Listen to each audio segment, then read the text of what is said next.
रामनगर की रामलीला का 8वां दिन अयोध्या के आंगन में पड़े 4 बहुओं के चरण विदाई के मंचन में हर कोई भाव विभोर। नमस्कार, मैं आपके साथ अंजना और आप देख रहे हैं नेशन न्यूज नेटवर्क। आइए नजर डालते हैं आज की खास खबर पर। रामनगर की रामलीला के 8वें दिन गुरुवार शाम 7वीं लीला में जनकपुर से बारात विदाई, अवध में पड़ी छंद सैन झांकी की लीला का मंचन हर किसी को भाव विभोर कर गया।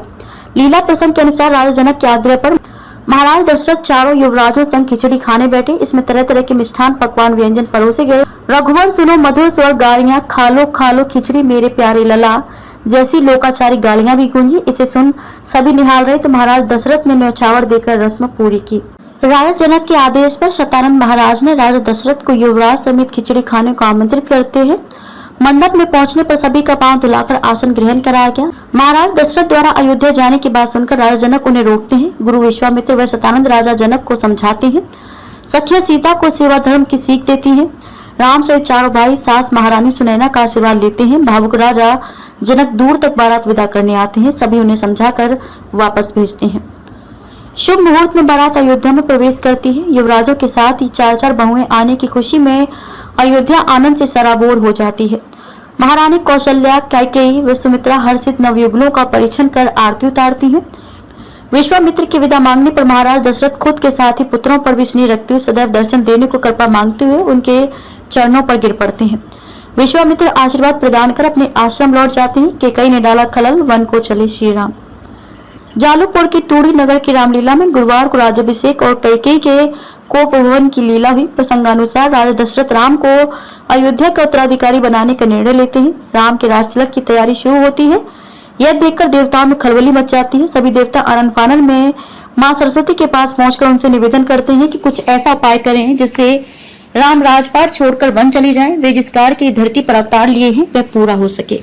रामनगर की रामलीला के 8वें दिन गुरुवार शाम 7वीं लीला में जनकपुर से बारात विदाई, अवध में पड़ी छंद सैन झांकी की लीला का मंचन हर किसी को भाव विभोर कर गया।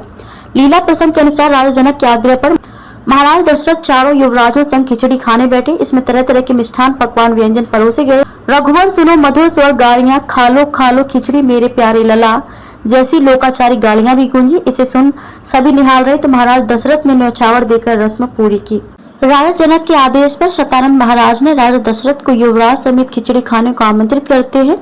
मंडप में पहुंचने पर सभी का पांव धुलाकर आसन ग्रहण कराया गया। महाराज दशरथ द्वारा अयोध्या जाने की बात सुनकर राजा जनक उन्हें रोकते हैं। गुरु विश्वामित्र व शतानंद राजा जनक को समझाते हैं। सखिया सीता को सेवा धर्म की सीख देती हैं।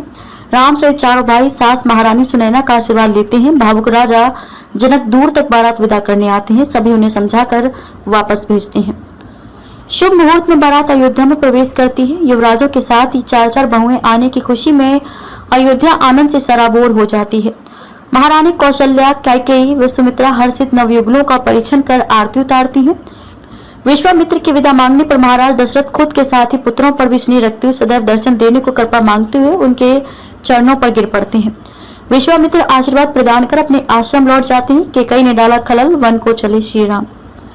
जालूपुर की टूड़ी नगर की रामलीला में गुरुवार को राज्याभिषेक और कैकेयी के कोपभवन की लीला हुई। प्रसंगानुसार राजा दशरथ राम को अयोध्या का उत्तराधिकारी बनाने का निर्णय लेते हैं। राम के राज तिलक की तैयारी शुरू होती है।